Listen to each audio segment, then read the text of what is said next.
이제 10강 강체 운동의 두 번째 시간 시작합니다.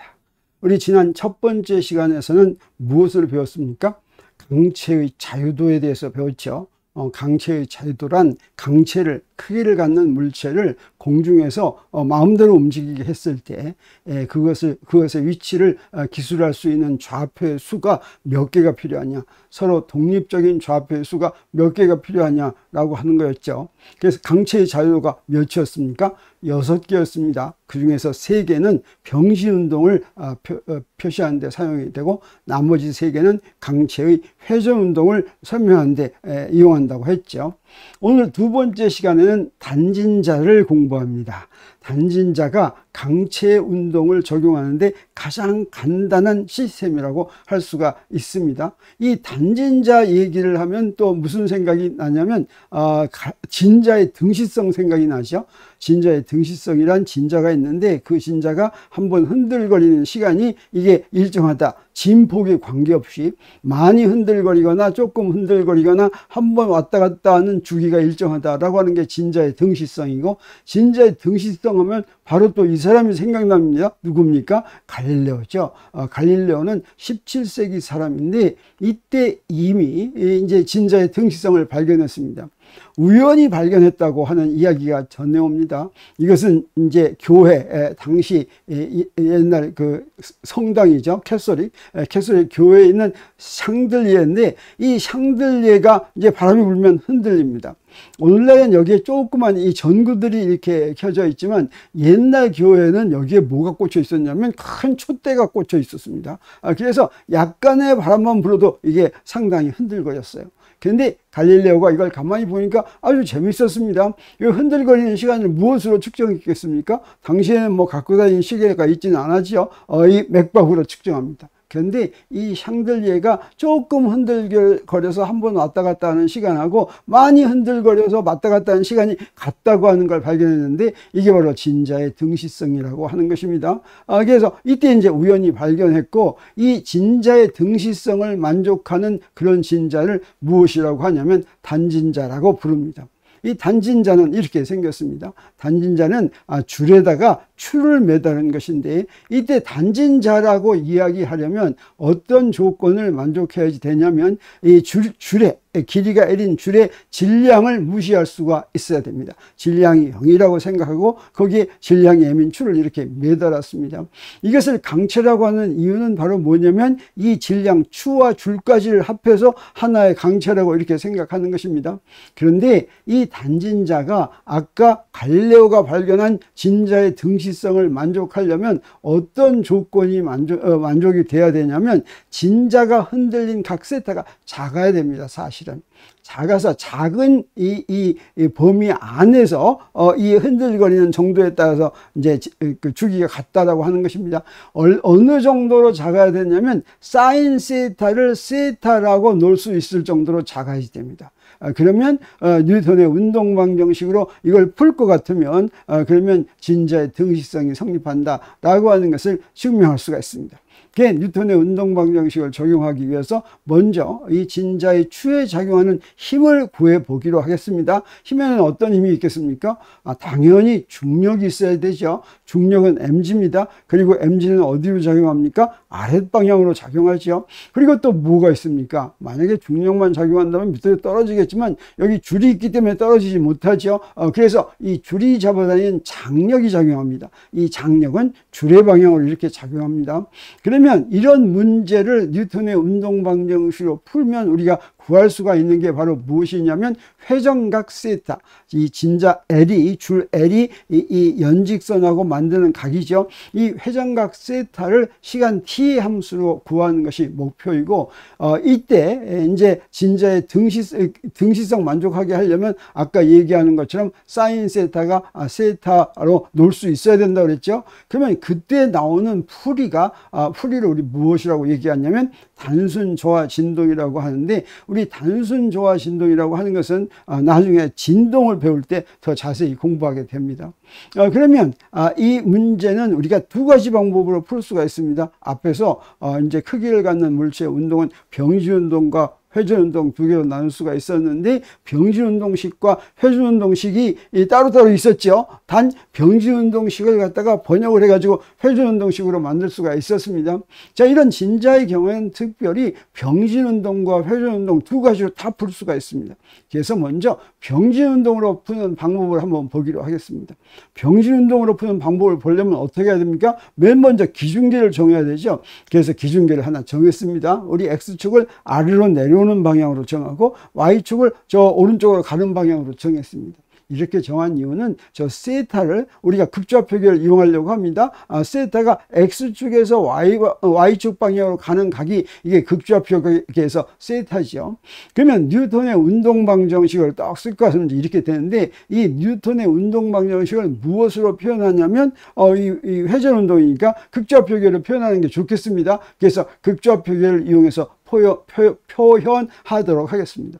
극좌표계를 이용해서 표현한다고 하는 것은 좌표 R과 세타를 이용하고 R 방향의 단위 벡터와 세타 방향의 단위 벡터를 이용하죠. 그래서 먼저 힘도 여기 F도 힘도 극좌표계로 표현하고 그 다음에 우변 위치 벡터도 이제 극좌표계로 표현하고 그 위치 벡터를 두 번 미분 시간에 대해서 두 번 미분한 것도 극좌표계로 표현하는데 먼저 힘을 극좌표계로 표현하려면 R 방향 성분을 하면 먼저 이렇게 분해를 해야 되겠죠. 그러면 어떻습니까? 저 줄을 연결하는 방향이 R 방향이고 거기에 수직인 방향이 세타 방향입니다.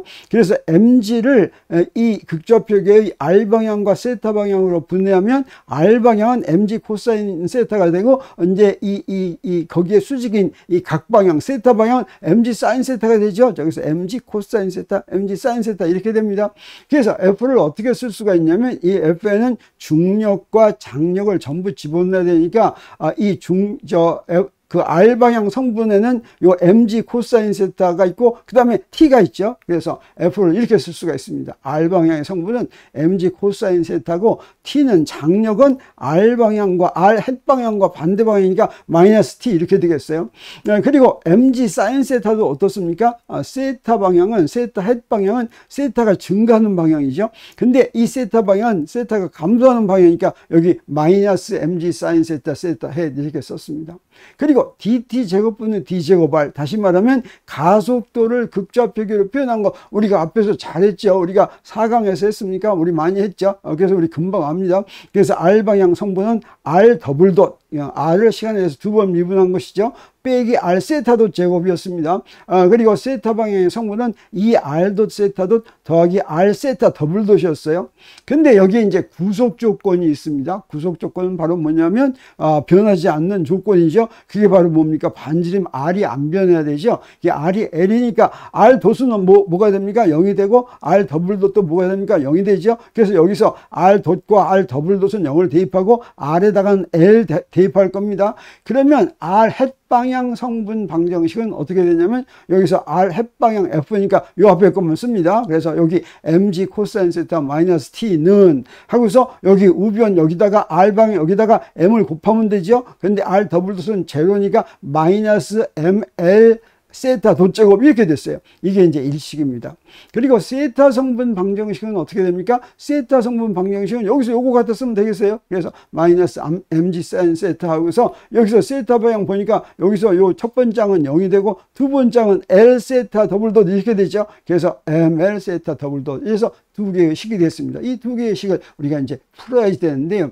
이 식에서 식이 두 개인데 풀 거리가 두 개가 나와야 되죠. 무엇과 무엇을 구합니까? 세타를 t 함수로 구하고 그 다음에 장력을 구하는 것입니다. 이처럼 우리가 앞에서 여러 번 공부했습니다. 장력과 같은 구속 힘은 미리 아는 것이 아니라 뉴턴의 운동방정식을 풀어서 구해진다라고 한 것이죠. 그러면 여기서 우리 이 식을 먼저 보겠어요. 이 식을 먼저 보면 이 식은 요게 세타 더블 덧이 세타를 시간에 대해서 두 번 미분한 거라고 그랬죠. 그래서 양변을 ml로 나눌 것 같으면 어떻게 되냐면 dt 제곱분의 d 제곱 세타 더하기 l분의 g 사인 세타는 0 이렇게 됩니다. 이게 바로 어떻습니까? 어떻습니까? 우리가 미분 방정식을 쓰는 방법이죠. 그래서 가장 높은 도함수가 있는 거 앞에 개수는 1로 만들었습니다. 그래서 이 식은 무슨 식이 되냐면 2차 미분 방정식인데 선형입니까? 비선형입니까? 이건 비선형 미분 방정식입니다. 여기서 종속 변수는 세타라고 그랬죠. 그래서 세타, 각 항에 세타의 1차식, 다시 말하면 세타만 있어야 되는데 사인 세타라고 하는 건 뭐랑 마찬가지냐면 세타 빼기 세타 빼기 3 팩토리얼 분의 세타 3승 더하기 6 팩토리얼 분의 세타 5 팩토리얼 분의 세타 5승 이런 것들이 쭉 있는 거죠. 그래서 세타가 굉장히 많이 있는 것입니다. 그래서 이건 비선형 방정식인데 비선형 방정식은 이렇게 손으로 어널리틱하게 풀 수 있는 방법이 없습니다. 이것의 풀이를 구하고 싶다면 우리 이제 컴퓨터를 이용해서 수치 계산으로 풀어야 되죠. 근데 아까도 얘기했지만 사인 세타를 세타라고 놓을 수 있을 정도면 이게 간단하게 풀립니다. 자, 이렇게 간단하게 풀리건 어쩌건 세타를 구했다고 하면 우리 그러면 일식으로부터 무엇을 구할 수가 있냐면 장력을 구할 수가 있습니다. 세타를 알았으니까 세타를 한번 미분한 다음에 덧제곱 해가지고 이렇게 할 것 같으면 어떻게 됩니까? 요 세타를 아니까 요 장력을 구할 수가 있죠. 이처럼 장력은 운동 방정식을 푼 다음에 정한다라고 하는 것입니다. 그러면 이번에는 두 번째 방법으로 회전운동 방정식을 이용해서 한번 풀어보겠습니다.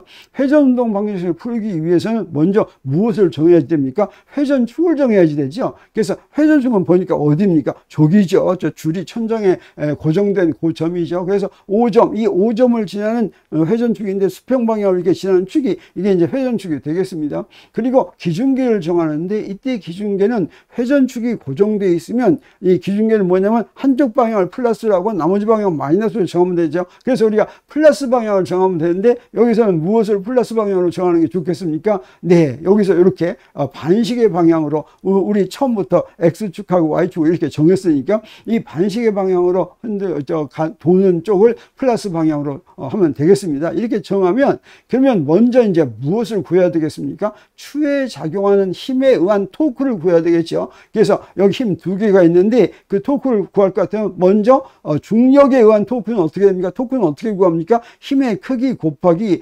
회전축에서 힘의 작용선까지의 거리죠. 그래서 힘은 이렇게 있고 작용선까지의 거리는 뭐가 됩니까? 여기 작용선을 쭉 연결할 것 같으면 저 회전축에서 작용선에 수선을 내려 그으면 그 거리가 바로 무엇이 되냐면 L 사인 세타가 됩니다. 그래서 요거 힘은 mg고 L 사인 세타 이렇게 됐어요. 근데 이 토크는 어떤 방향으로 움직이게 합니까? 시계 방향으로 움직이게 하죠. 그래서 부호가 마이너스가 이렇게 붙었습니다. 그러면 장력 T에 의한 토크는 어떻게 되겠습니까? 장력 T에 의한 토크는 회전축에서부터의 거리가 0이죠. 그래서 이건 토크가 0입니다. 그래서 이 회전운동 방정식을 이용할 것 같으면 장력과 같은 구속 힘은 아예 들어가지도 않으니까 좋죠. 그러면 식이 몇 개 나오겠습니까? 딱 하나 나오면 좋겠습니다. 그래서 여기에 이제 회전운동 할 때는 관성 모먼트도 알아야 되니까 추의 관성 모먼트는 요거는 질점이나 마찬가지니까 ml 제곱 이렇게 됐습니다. 그러면 회전운동 방정식은 무엇이었어요? 토크는 I dt 제곱분의 d 제곱 세타였죠. 그래서 여기다가 전부 대입합니다. 그러면 토크에다 뭘 대입합니까?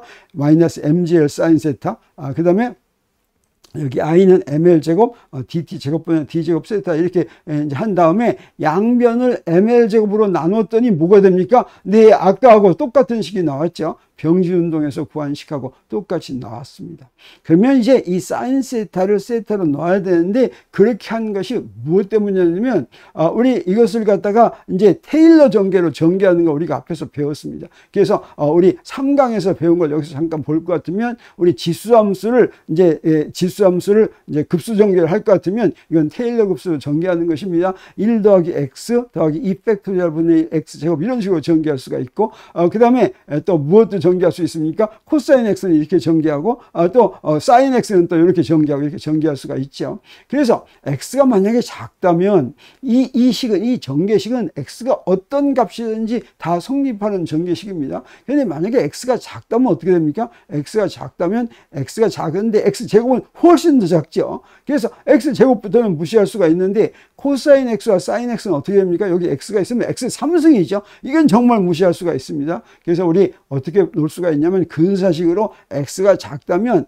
익스포넨셜 x는 1 더하기 x 이렇게 놓을 수가 있고 코사인 x는 그냥 1 이렇게 놓을 수가 있고 사인 x는 그냥 x 이렇게 놓을 수 있는 이런 근사식을 이용할 수가 있다고 하는 거죠. 그리고 이게 x가 작을 뿐 아니라 미분이라고 하면 근사식이 아니라 여기 이퀄로 1에 I dx 이렇게 dx 이렇게 되면 1 더하기 dx 이렇게 된다는 거죠. 코사인 dx 하면 1 되는 거고 같다는 거예요. 사인 dx 하면 dx 이렇게 쓸 수 있다고 하는 것입니다. 그래서 이 단진자 문제를 이제 세타가 1보다 작다고 하고 풀 텐데 그걸 뭐라고 부르냐면 스몰 오실레이션 컨디션이라고 이렇게 얘기합니다. 그래서 스몰 오실레이션 컨디션이어서 세타가 1보다 작으면 사인 세타를 세타로 놓을 수가 있고 그러면 이 운동 방정식이 어떻게 변한다는 것입니까? 사인 세타가 세타로 되니까 세타로 바꿨습니다. 그리고 나서 이걸 어떻게 바꿔 쓰냐면 여기에 L분의 G를 오메가 제곱 이렇게 바꿨습니다. 왜 그러냐면 이렇게 바꿨으면 식이 아주 간단해지기 때문이죠. 오메가 G는 원래가 뭡니까? L분의 G죠. L분의 G입니다. 그래서 이걸 풀어야 되는데 우리 미분 방정식은 형태가 똑같으면 항상 풀이가 똑같습니다. 그래서 이런 것은 우리가 이미 한번 9강에서 풀은 적이 있어요. 9강에서 뭐 할 때 풀었었냐면 행성의 궤도 구할 때 한번 풀었었습니다. 그래서 삼각함수가 만족하는 2차 선형계수 2차 선형 상수계수 동차 미분 방정식 이게 바로 그거죠. 이게 2차 방정식이고 선형이고 상수계수고 동차 방정식이죠. 동차가 뭐였습니까? 우변이 0인 경우였습니다. 그러면 이런 것의 일반 풀이는 어떻게 했냐면 여기에 익스포넨셜 2의 이 y는 익스포넨셜 알파 x 이렇게 놓고 알파를 구했죠. 그랬더니 뭐가 구해졌습니까? 이렇게 플러스 마이너스 ik가 두 개가 구해집니다. 그래서 요거를 일반 풀이가 익스포넨셜 a 2의 ikx 더하기 b 2의 마이너스 ikx 이렇게 놓는데 자 이런 익스포넨셜 형태로 놓을 수도 있고 오일러 전개를 이용해서 익스포넨셜을 무엇으로 바꿀 수도 있냐면 코사인 kx와 사인 kx로 바꿀 수도 있죠. 그래서 여기서 익스포넨셜 ikx는 코사인 kx 더하기 i 사인 kx 그 다음에 익스포넨셜 마이너스 ikx는 코사인 kx 마이너스 사인 kx로 바꿔가지고 코사인 kx하고 사인 kx로 이제 정리할 것 같으면 앞에 계수가 이렇게 붙는데 이 앞에 계수도 전부 상수를 더하고 뺀 거죠. 이걸 다른 상수라고 놔도 좋겠습니다. 그래서 두 번째 일반 풀이는 c 코사인 kx 더하기 d 사인 kx 이렇게 놓아도 됩니다. 1번을 이용해도 좋고 2번을 이용해도 좋습니다. 또 이걸 어떻게도 고쳤습니까? 요걸 갖다가 요 두 개의 코사인과 사인 함수로 되어 있는데 요걸 하나의 삼각함수로 만들 수도 있었죠. 그걸 어떻게 만드냐면 요 c제곱과 d제곱의 루트를 씌운 것을 빗변으로 만듭니다. 그러면 루트 c제곱 더하기 d제곱으로 뽑아낼 것 같으면 요게 바로 뭐가 돼요? 요게 이제 코사인이 되고 요 앞에 게 사인이 되고 이렇게 쓸 수가 있습니다. 그래서 요걸 뭐라고 쓸 수가 있냐면 코사인 파이 코사인 kx 더하기 사인 파이 사인 kx 이렇게 쓸 수가 있는데 이건 어떻게 됩니까? 코사인 사인 덧셈 법칙에서 이렇게 간단하게 표현할 수가 있죠. 그러면 여기서 이제 항상 상수가 두 개가 필요한데 어떤 상수 두 개를 쓰냐면 2하고 파이하고 두 개의 상수입니다. 여기서는 a와 b가 상수고 여기서는 c하고 d가 상수고 여기서는 2하고 파이가 상수입니다. 이렇게 일반 상수는 무엇으로 정합니까? 경계 조건 아니면 초기 조건으로 정하는 것이죠. 그래서 이 세 개 중에서 어떤 걸로 쓰는 게 편리할지 이제 적당한 걸 골랐으면 되겠습니다. 그래서 우리 문제도 어떻게 됐습니까? 이제 요걸 쓰는 게 좋은데 우리 단진자 문제에서도 어떻습니까? 요게 아까하고 똑같은 문제인데 이거하고 똑같은 형식이었습니다. 우리가 풀어야 될 식은 어떻게 생겼어요? 네, 스몰 오실레이션 컨디션에서 이렇게 생겼는데 어떻습니까? x 대신에 t가 들어갔고 y 대신에 세타가 들어갔고 k제곱 대신에 오메가 제곱이 들어갔을 뿐이죠. 그러면 이것도 이제 그대로 y 대신에 뭘 쓰면 됩니까? 세타 쓰면 되죠. 그 다음에 이 대신에 뭐 다른 거 쓰면 되죠. 그래서 요것의 풀이는 어떻게 쓸 수가 있냐면 이제 먼저 오메가 제곱이 뭐냐면 오메가 제곱이 L분의 G니까 우리 세타 t는 세타 제로 코사인 오메가 t 마이너스 파이 이렇게 쓸 수가 있습니다.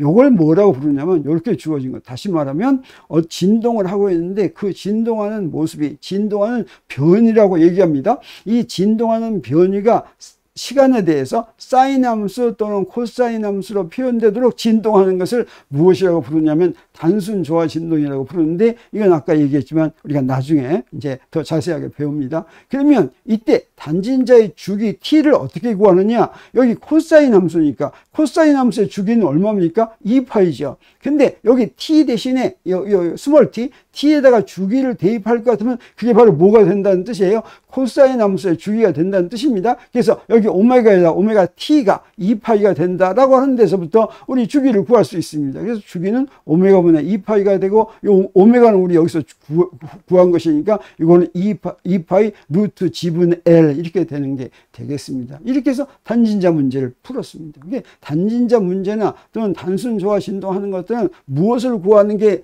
목표냐면 이렇게 주기 구하는 게 목표인데, 주기를 구하는 건 뭐만 알면 되겠습니까? 그 운동을 기술하는 운동 방정식을 이런 형태꼴로만 바꿔놓으면 되죠. 그럼 여기 오메가 제곱을 보면 그 오메가 제곱에서부터 주기를 알 수 있는 겁니다. 그래서 오늘 아주 좋은 팁을 하나 배웠습니다. 바로 뭐냐면 운동 방정식이 있으면 그 운동 방정식이 이런 형태로 되면 이런 형태로 된다는 건 무슨 뜻입니까? 두 번 미분한 거하고 그 다음에 더하기 미분 안 한 거하고, 그러니까 종속 변수에 대해서 두 번 미분한 거하고 미분 안 한 게 더해져 있는데 그 앞에 계수가 있으면 그 앞에 계수를 반드시 이렇게 제곱꼴로 놓습니다. 그러면 그것의 풀이는 항상 이걸로 되고, 그거의 풀이는 항상 코사인 오메가 t 마이너스 파이 이렇게 되고, x0와 파이는 초기 조건으로 정해지고, 이 오메가는 바로 뭐라고 그랬습니까? 오메가는 여기 독립변수가 t라고 하면 이게 주기라고 그랬죠. 이 주기는 t분의 이 주기 t는 오메가분의 2파이로 주어진다라고 하는 것을 우리가 오늘 배웠습니다. 이렇게 해서 이 단진자 문제가 우리 강체의 진동을 여러 가지를 할 텐데, 그 강체의 진동을 할 때마다 우리 단진자 문제의 기본식은 바로 이걸로 돌아가고, 이것만 딱 나오면 그 주기가 얼마구나 하는 걸 우리가 금방 알 수 있는 것을 우리가 앞으로 이제 계속 복습을 하게 됩니다. 그래서 오늘 배운 이 팁은 우리 잘 기억하고 있는 것이 좋겠습니다. 자, 그러면 오늘 단진자에 대한 강의는 이것으로 마치겠습니다.